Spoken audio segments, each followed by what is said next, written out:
And most people believe that properties near the water do appreciate faster than homes away from the water, right? So we're gonna dive into that, and then we're gonna also look at the property that Miguel analyzed to see if. All right, someone's not muted. Everyone's muted. Oh, and it's showing my name as Simon. All right, let me fix that. Joseph, can you mute yourself, please? Thank you. There we go. Okay. Before we do though, so we're going to cover those two things, right? We're going to look at the numbers and see if places near the water appreciate faster than places away from the water. We're going to do that, and we're also going to look at a property in Tennessee, in Hickson, Tennessee, that Miguel analyzed. And by the way, props to Miguel. Everybody, throw some claps. Come on, give him some claps. He's one of a very few number of people who have analyzed the property, and we're all going to get a chance to do that, right? Okay. So before we do that, as we do every time, anybody have any victories to share? Anybody acquire any properties, investment property? Anybody help an investor? Anybody do some financial, like who's been tracking their net worth? Remember, we're all tracking our net worth, right? We just closed out February, which means hopefully you guys tracked your net worth for February. I have not done mine yet, but I have a date with QuickBooks on Saturday to go over all that kind of crap. Anybody else? Any victories to report? Oh, come on, don't leave me hanging. We need some victories. Financial victories. If there's any kind of victory in this, I recently stumbled upon the Facebook commercial group, where the KW commercial group. So a lot of commercial office stuff, but also investment properties or fixers. So, and with Easy Flip in mind from a few weeks back, I'm seeing these properties in a new light as with more potential. Is that Manny's group? I'm not sure who runs it. I don't know how active it is, but yeah, KW commercial on Facebook. Cool. If you don't mind grabbing the link to that and putting it on the Working on Wealth group, I wouldn't mind joining that. That'd be cool. Yeah, that's cool. That's a good resource. Any other victories from the past week or two? Anybody save some money? Everybody have been investing some more money? Levi, go ahead. Yeah, well, last week I just came from seeing a possible investment, I'll say, but it is not residential. It's more like RV park. It has it is an RV with what else? It has some rentals as well. Some cabins, and it also has some mobile homes in that same park. It's not on the market yet, but the owner is selling it for 12 mil. So, and the owner wants, in this case, cash. And the reason why he's selling it is because his partner died, and now he doesn't have a reliable partner or a reliable person that takes this property to the next level, which there is a lot of potential. I don't know if there is anyone in this meeting that is willing to take that investment. It should be cash. It must be cash, he said. And he's not taking anything else. He's not going financial in that like that. Good information for sure. Thanks for letting everybody know. Not one for me, but anybody else takers on that? But thanks, Levi. Thanks for sharing that. Sure. So we've got some new people on the call. Welcome, by the way. Tamara, I don't think you've been here before, right? And Alex, welcome, you guys. So a little backtrack, just so you guys kind of bring you guys up to speed. We've been reading through this book, Millionaire Real Estate Investor. I've got copies here. If you're stopped by KW South Bay here in Torrance, I've got extra copies here at my office, or you can just order it from Amazon anywhere, Keller Inc. So a couple of things that we've learned along the way. We're all there's in the Facebook group, under the files section, you'll see that there is a section for files. There's a net worth tracker. And one of the things that we learned is that it's great to be tracking your net worth frequently. Don't just do it once and be like, oh, so that's my net worth. You want to be doing it frequently, because the power of it is where you start seeing what makes it go up, and paying attention to the things that make it go up and go down, which sounds very, kindergarten, but when you track it, it does keep you more top of mind, and it changes. I will tell you, it has had a big impact in the way I spend money, because every time I track it, it reminds me of, like, because I have a lot of bad habits, and it reminds me to not do those kind of things. Because what I really want to do is save money to buy investment property, more than I want tickets to whatever game or, whatever thing I think I need to spend money on tomorrow, right? So we track our net worth, and we keep track of our, to some extent, our income and expenses, right? And then we've been talking all about, like, different forms of investment, of course, with a big stress on real estate investing. Daria, did you want to share? You had a victory to share something? Hi, everybody. How you doing? Good? Awesome. Awesome. So I have a question as far as tracking your, your network. At what stage of your, career do you suggest for a realtor to have their own LLC? Great question. When should you get your own LLC? And it's actually it's actually part of, there's two parts to that question. When should you form an LLC? And the one that you didn't ask was, when should you form an S corp? When should you incorporate? Which typically is done at the same time, but not necessarily. You can form an LLC and not be a corporation, and vice versa. Although typically they are done at the same time. LLC is done more for liability protection reasons, right? And forming a corporation is generally done more for the reason of saving in taxes. We're not going to go far into that today for lack of time, and maybe at some point we'll bring in an attorney to talk about that. But generally, the rule of thumb that I've heard over and over is that you should look into forming an S corp when you reach about $50,000 worth of annual income. That's where it starts to. That's kind of like the break-even point. When you get past that, you will start saving more and more money the further you go past that by forming an S corp. Or some other corporate entity. LLC is a little different. Now that's more to protect your liability protection, right?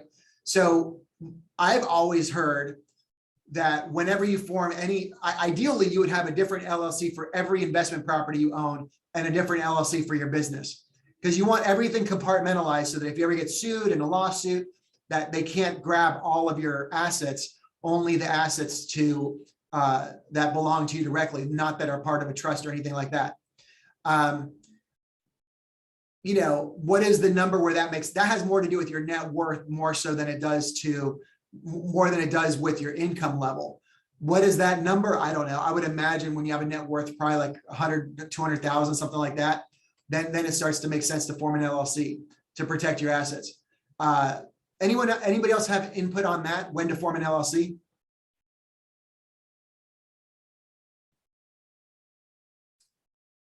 All right, well, there you go. There's my best guess on it. Okay, perfect. Thanks, Ray, for letting us know. David's going to be out of this call for the next several weeks because he's going through the Nucleus training program for KW Commercial. Pretty darn cool stuff. So we'll miss him, of course, but he'll be back. It's just a temporary thing. Okay, anybody else? Questions? All right, so let's start having some fun here. So again, what we're trying to find out is, does the more expensive properties appreciate faster? And so what we're going to do, okay, where's my screen? Safari.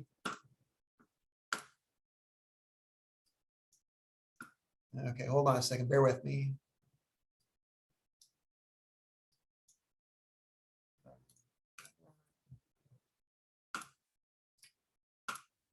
Okay, so do you guys see what I did here there's a tool called InfoSparks.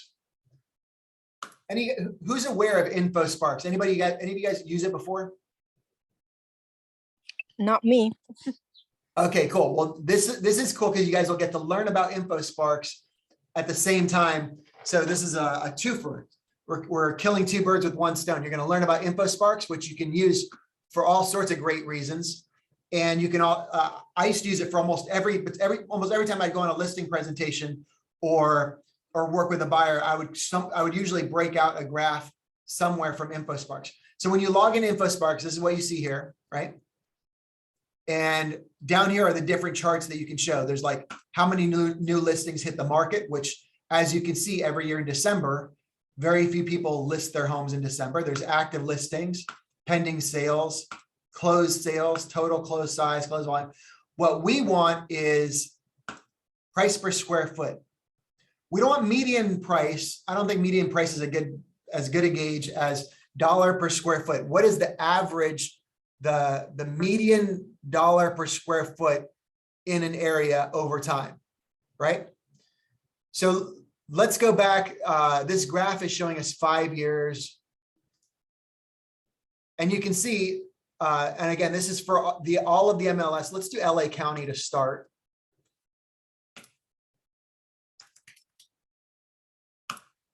Here's LA County, dollar per square foot across LA County. You can see that we're still showing the drop starting in 2008. Really, it started before that, but this is the tail end this is the Great Recession here. People's homes were worth $336 a square foot. Next thing you know, it's worth $236 a square foot. That's like a third of the value of your home gone overnight, or very close to overnight, less than a year, right? And then it all came back. And look, at what point were they back to where they were? It took them about 4 or 5 years, but there you go. About 5 years later, they're back to where they were. And then they just kept going up and up and up, right?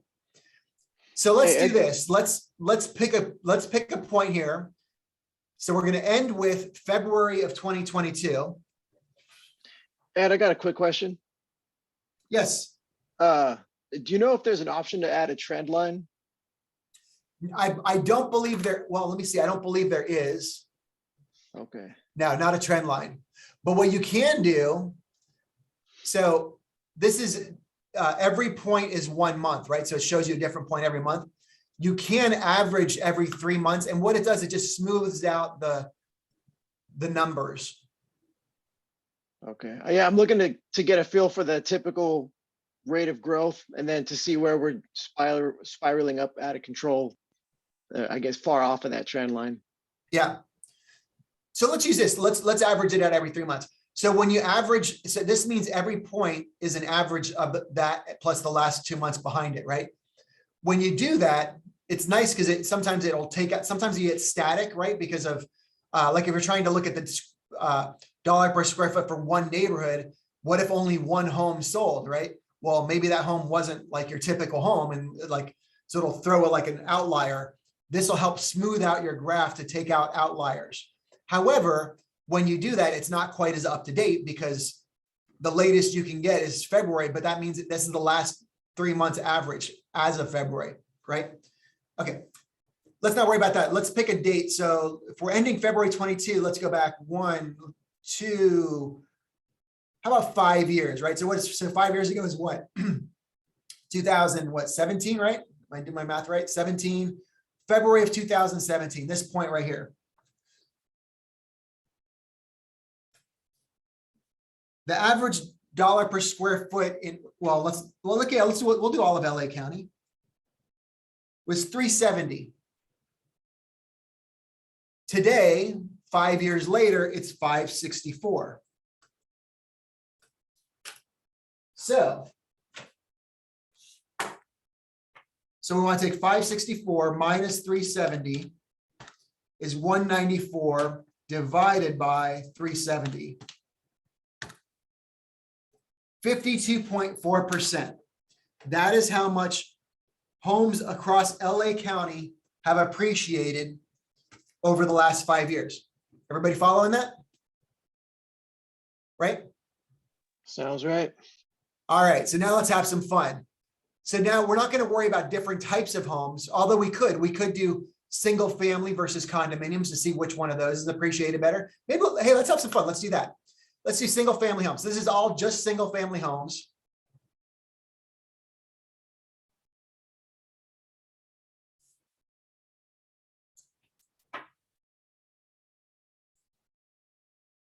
All right, so how about single family homes?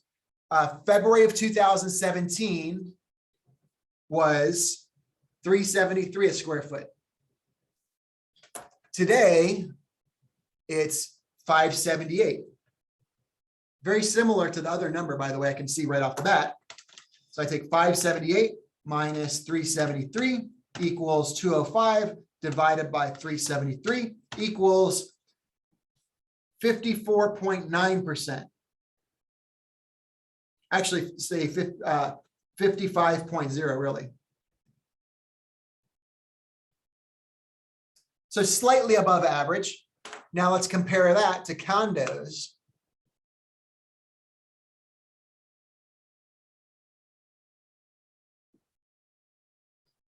All right, so February 2017 is 380. Today, it's 559.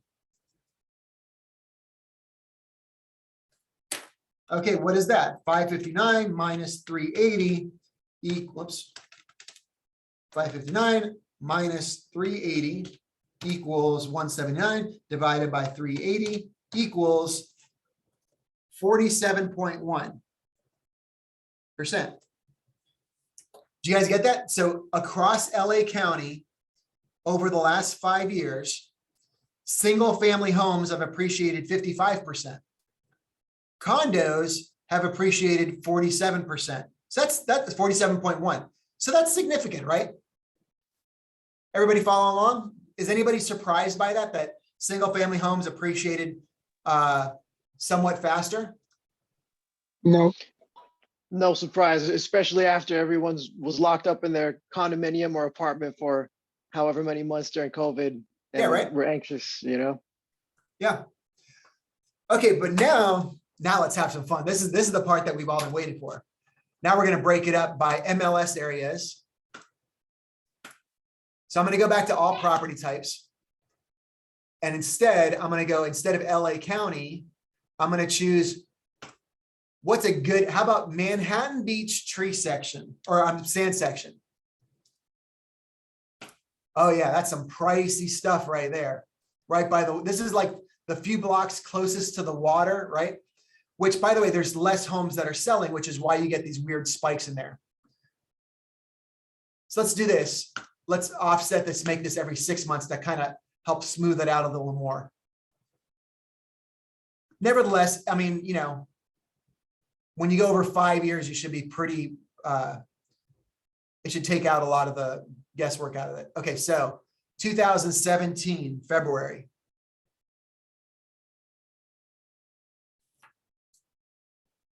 Okay, so Manhattan Beach sand. 1512. Now remember, it's one thing for it to be more expensive, and it's one thing for your more expensive property to increase more, because obviously, but what we care about is the percentage. Because if I can buy 3 homes in whatever, Torrance, for the same price, and it increases at a higher rate, well, then I would rather have those 3 homes. It's all about the percentage, right? So we start at 1512. Where are we at today? 1559.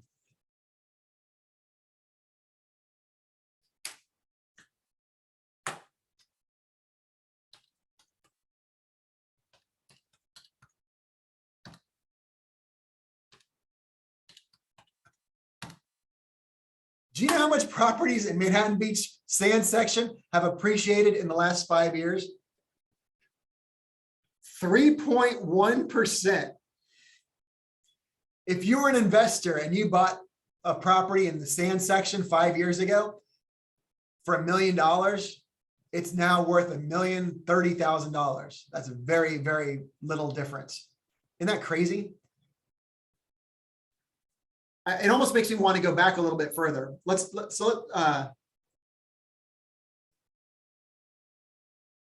right, I'd be curious. I'd be curious what Long Beach is looking like, because Long Beach is coastal, but it's a lot more affordable than Manhattan. I'm wondering if everyone's been jumping on Long Beach. Let's go back an extra 5 years. So let's go back 10 years total to February 2012.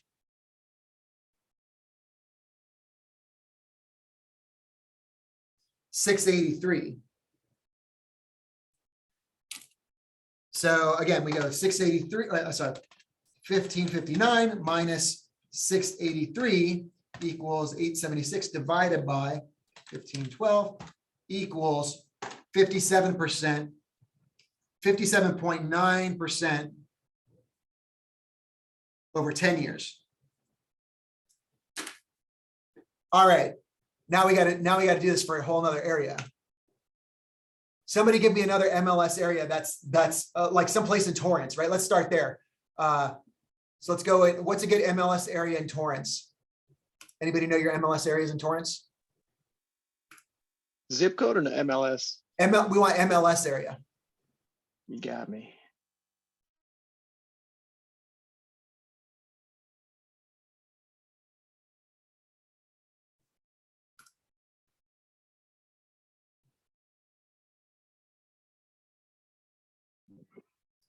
I'll go Torrance. West Torrance. All right, so this is like a nice part of Torrance, right? So Torrance is now at, oops, down here at 791.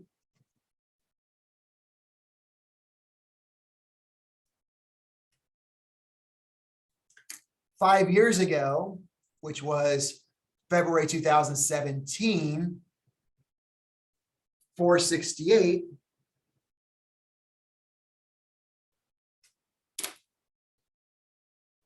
$10 years ago, February 2012, right? It was 400. So let's calculate that up. Hi, how you doing?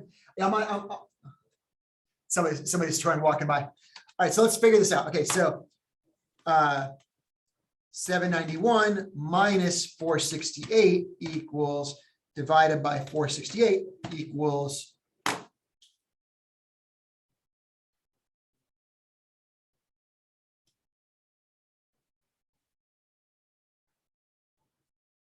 1. Did I do that right? 1 minus 468.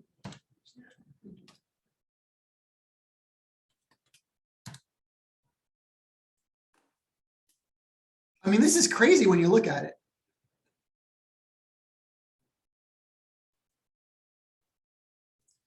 Over 10 years, oh wait, that was 10 years. Oh, I did 10 years first, sorry. That's why it's crazy. All right, 69. Over 5 years, which is February 2017.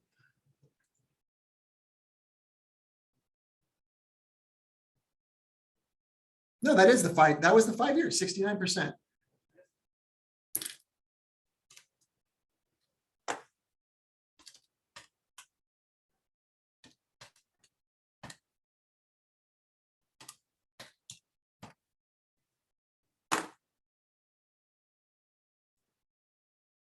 All right, just off of that alone, check this out. I mean, I should have put this in some sort here. I'll put it in, tabulate it for us.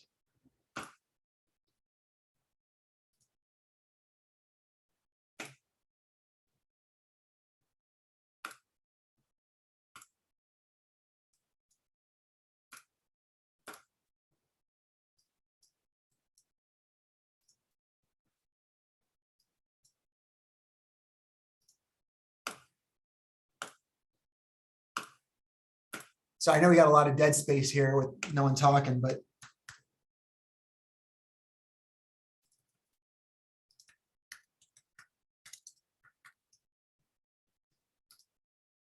okay, so we did Manhattan Beach sand, 5-year appreciation rate, 3.1%.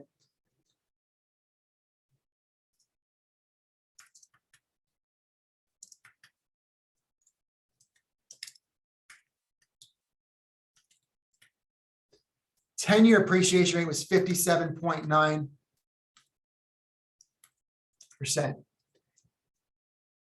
Torrance, which most people would say is not, it's not as pricey a neighborhood. The general thinking is it doesn't appreciate as fast.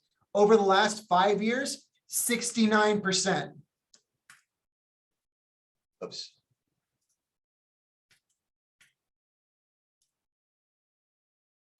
Over the last 10 years, 97.8%. I'm not making this up. The numbers don't lie. You guys can do this for yourself. Track this out. So if you were an investor and you put money in Manhattan Beach sand section 10 years ago, it appreciated really well. It appreciated 57.9%. But if you put it in Torrance West, it appreciated 97.8%. That's a whole lot more. Are you guys surprised by this?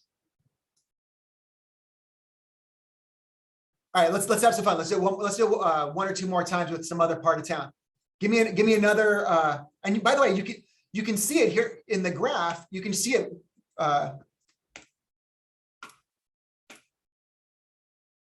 I mean, obviously, Manhattan Beach is a higher price point, right? But look at the angle that it's going up. This is going up faster than this.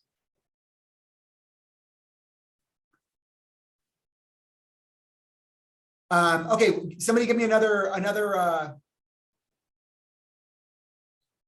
neighborhood, another MLS area, anywhere.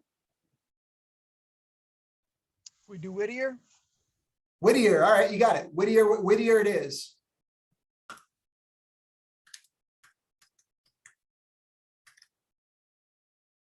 Oops, MLS areas. Whittier's Let's do still Whittier eligible. as a whole, this MLS area here.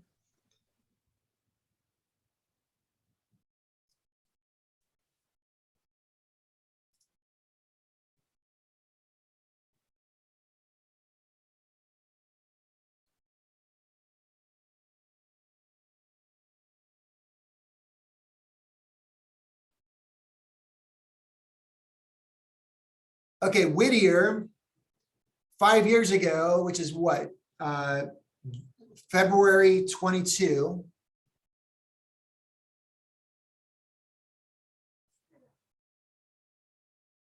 Oh, sorry. Whittier, give me 1 second here. Too many things at the same time.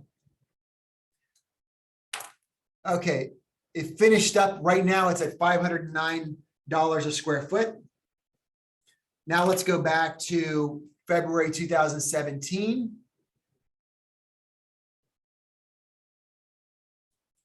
$344.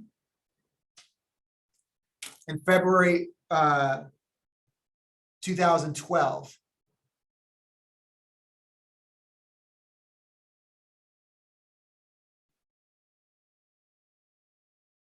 $226.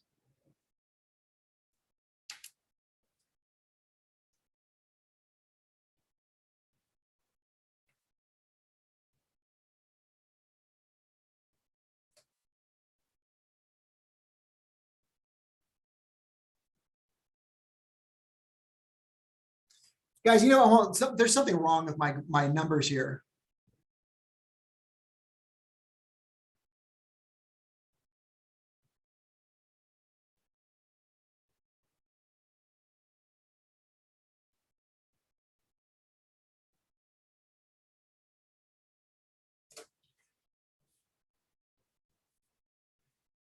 Why am I not calculating this right? Who's good at math here? I don't think I calculated the appreciation right. Well, no, I did, right? No, that's right.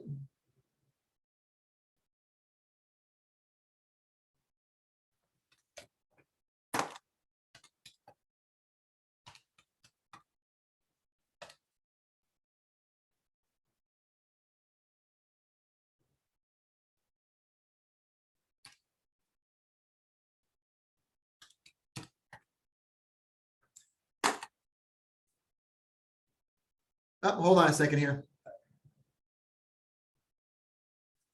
I got something wrong. My apologies, you guys. So let's go back here. The appreciation rate for Manhattan Beach for 10 years, the 5 years was correct. it's been flat for the last 5 years, but if you go back 10 years, it's 128%. Wow. So yeah, sand section did out appreciate Torrance over the long haul. All right, let's go back and calculate Whittier here. Okay, so 509 minus 344 is 165 divided by 344. 47.9%.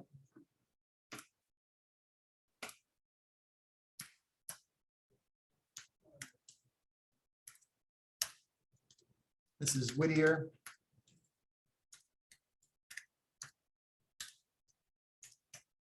Over the last 10 years, it's been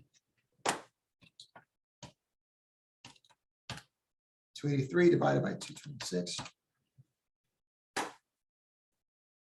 1.25, 125%.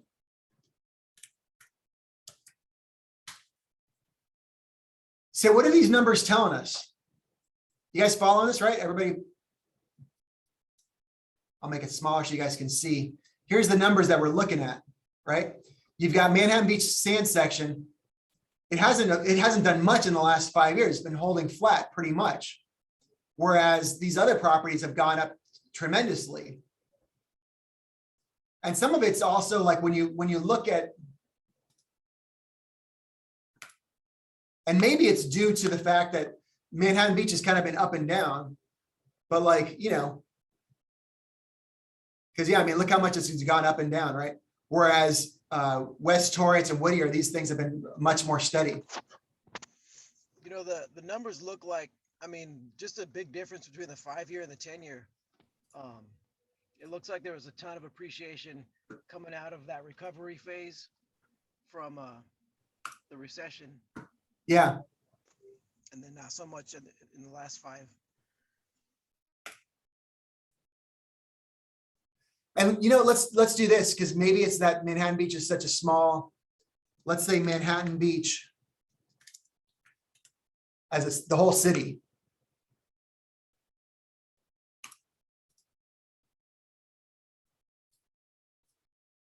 Let's see what this comes out to. So we finished up at 1239. 5 years back is February 2017. 5 years before that, February 2012.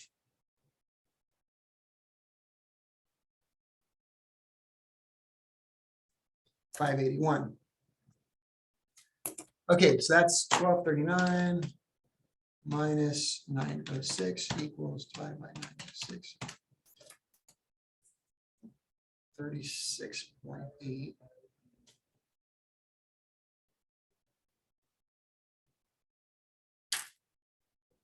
And then 9 minus 581 divided by 581.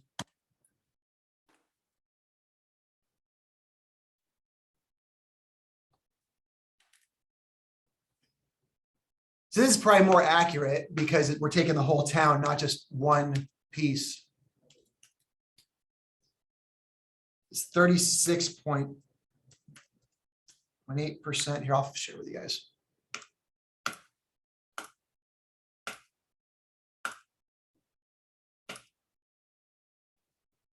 And this is 113%.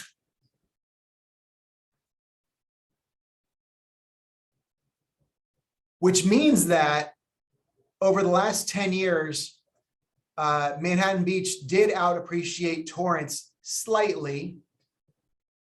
Yeah, I mean, by a good amount, you know, what is that, like an extra 10%, right? An extra 10% appreciation. But Whittier outperformed both of them. And then, however, when you look in the last 5 years, Torrance and Whittier outperformed either one of them, right? I will say this, in looking at this, what I'm seeing is that it doesn't, Now, over the last 5 years, Manhattan Beach has stalled out because it was getting so appreciated there for a while, and it's appreciated some, but it's kind of slowed down, whereas the lower price points kept going. But I will say this, it's pretty hard to argue that the beach section or Manhattan Beach in general appreciates faster than other places. It's definitely not a big deal if any, right? Are you all kind of feeling the same way after looking at those numbers? Yes. That looked pretty even. I mean, it's kind of surprising, right? I mean, I would have thought that, I mean, that's like common knowledge. I've had agents who do a lot of business with investors around the beach cities who are like, oh yeah, closer to the water tends to appreciate faster. Well, it's not showing up in the numbers, at least not from what I saw right there. I mean, I could be wrong, but I mean, those are the numbers. It's not, those are the appreciation rates of those whole communities over the last 5 and 10 years. Any questions about that? All right, let's take a look at Miguel's property. Miguel, you want to talk about this? So first of all, hold on, let's go look at some pictures because we like doing that. All right, so let me go. Miguel's got the link. I'll share this on here real quick.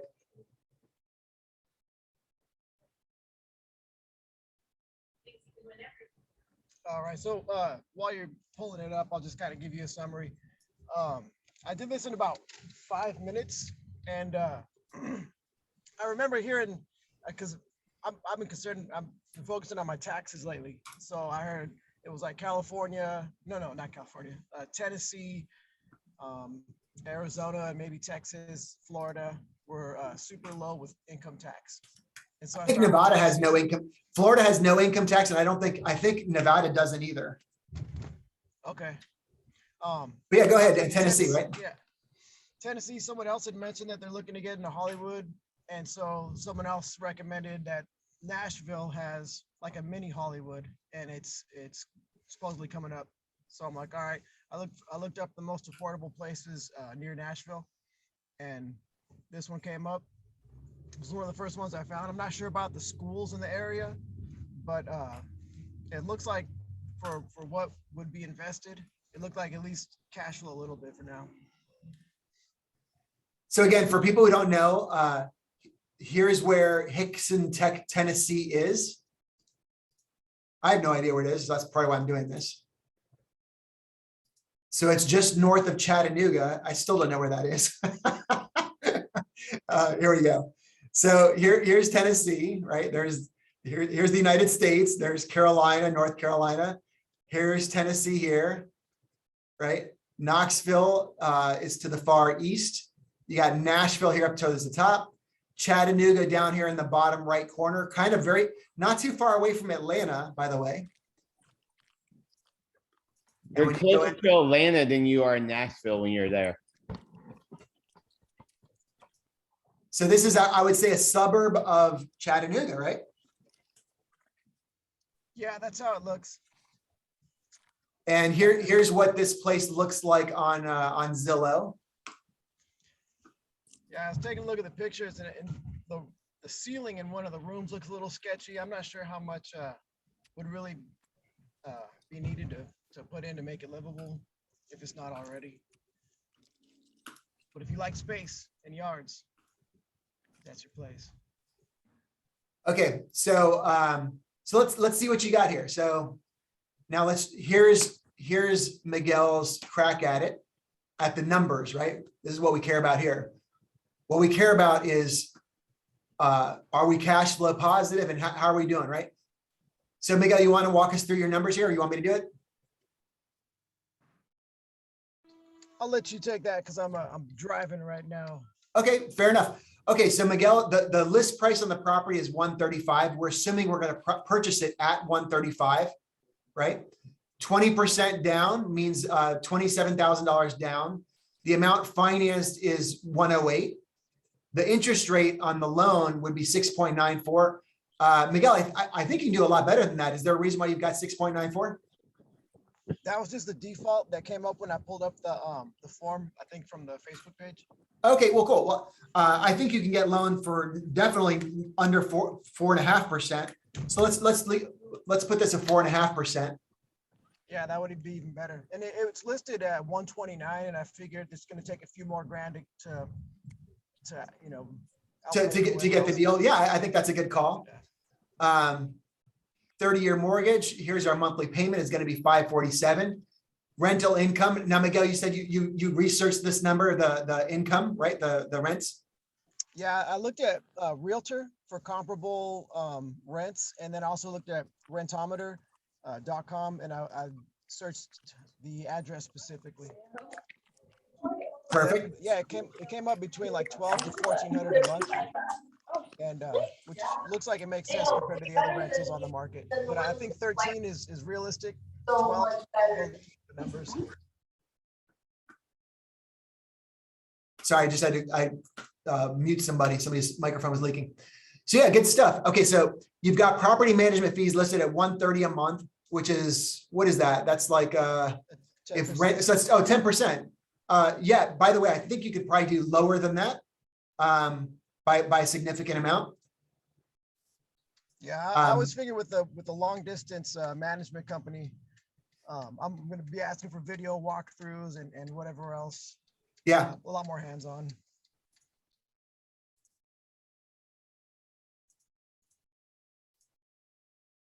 okay.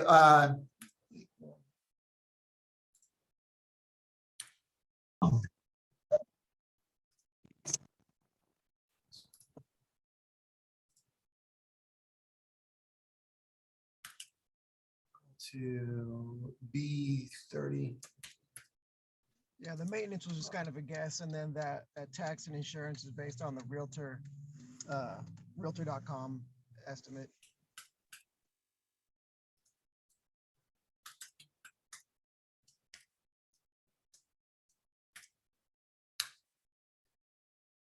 There we go.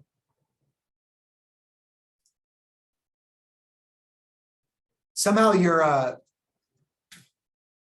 the formulas got messed up here.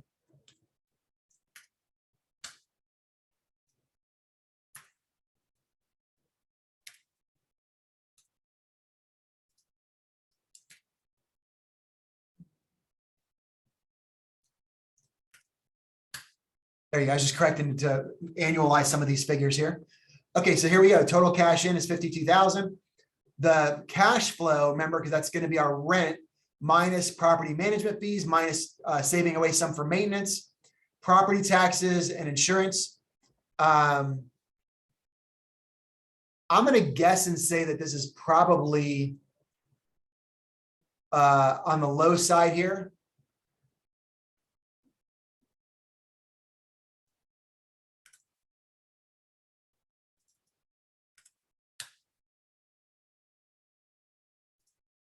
Property taxes, you can get these numbers from Zillow, by the way. They have good estimates on property taxes. But this is where you go. This property, if you bought it, put $25,000 into it, rent it out for $1,300, you should be able to get $894 per month from the place. And then minus your mortgage payment would leave you with $346 a month. Now, the one thing I don't like about your figures here is I think $25,000 is light on the work that's needed. Because when you look at those pictures of that property, let's go back to the pictures of the property here. Go back. I mean, that's going to take some money to clean this up. Now, do you have to put in a whole new kitchen and cabinets and everything? No, but I would somewhat. I would just do very cheap. I mean, it's going to take you some money to clean this up. This is clearly a property that hasn't been lived in for a while. You probably need a new roof. I mean, you got a pretty good mess going on here. I would estimate it being more like, honestly, more like $75,000, if not more, to get that up and running. Yeah, that's one thing I wasn't sure if LA rehab estimates are anything comparable to like Nashville prices. No, I mean, in LA, that would probably be more like 125,000. Oh man. But I just happen to know that market pretty well because I lived in South Carolina not too long ago, and it was somewhat similar. But even that, let's say you put in,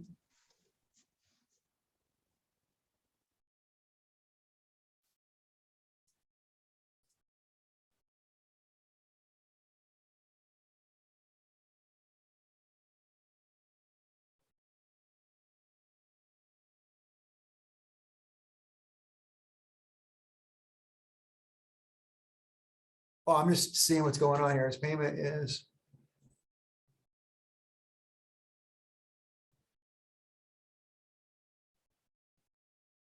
Yeah, somehow, Miguel, this is, I don't think this is right.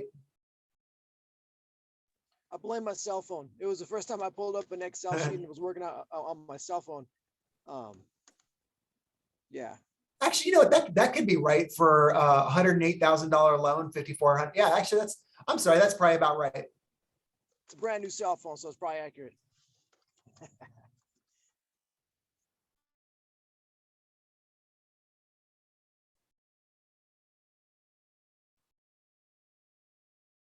So yeah, I mean, you have to put in $75,000, but you're still making cash on cash 4%, right? Yeah, I mean, that's a good property. It's better than some of the stuff you'll find around LA. This is good stuff. All right, anybody ahas or anything from the day? Anybody want to chime in? Things you learned, things you would like to learn? Was this helpful today? Hi, Ed. My name is Joseph. I had a question. How do we access InfoSeek? Do you have to be a member of a MLS to join that? Correct. Yeah. InfoSparks is part of the MLS. Yes. Okay. I'm out all the way in perhaps. Well, I'm a member of the Calabasas, Keller Williams. Which MLS do you have to be to get into the InfoSeek, please? Thank you. So great question. That's a good question. I know in the South Bay, it's part of our MLS. I know it used to be part of the Greater Los Angeles MLS, and then they took it away. I think they may have put it back. But if not, they have something similar that they're using for stats. I really like InfoSparks personally. But yeah, call your MLS and see if you have InfoSparks. And if they don't, tell them you want it, by the way. Thank you, because you mentioned is good for if you have a listing presentation. I think that's an excellent way of getting customers on your side to be able to close a listing presentation. But I will ask I'm part of the Beverly Hills, Greater Los Angeles. I will ask them if they have something similar to that. Thank you. Awesome. Anybody else? Ahas, questions? Hi, Ed. I have a question. Yeah. How do I get the spreadsheet that you're looking at to analyze properties? So you mean where the charts are? Where the graphs are? No, at the very end when you're analyzing the property. Yeah, so I'll post these on the Facebook page. For those of you guys who didn't get here late, there's a Facebook group that corresponds to this investor group that you guys are in right now. And here's the link to that. I just put it in the chat bar. And just click on there and request to be a member of the Facebook group, and I'll invite you in. And then you can, and you'll see this. So I'll post this on there. It's not, I didn't put a whole lot of effort into making this very presentable, but nevertheless, this little chart that I just put together right now, I'll put that in there. Ed, I just realized that interest rate was high because I got it off the Keller Inc. Webpage. Oh, there you go. There you go. Yeah. Yeah, that's why that image is on the form too. All good though. You did a good job. It was good. Anybody want to volunteer to analyze a property for next week? Anybody been following along and brave enough to analyze a property? All you got to do is just plug in numbers into the spreadsheet.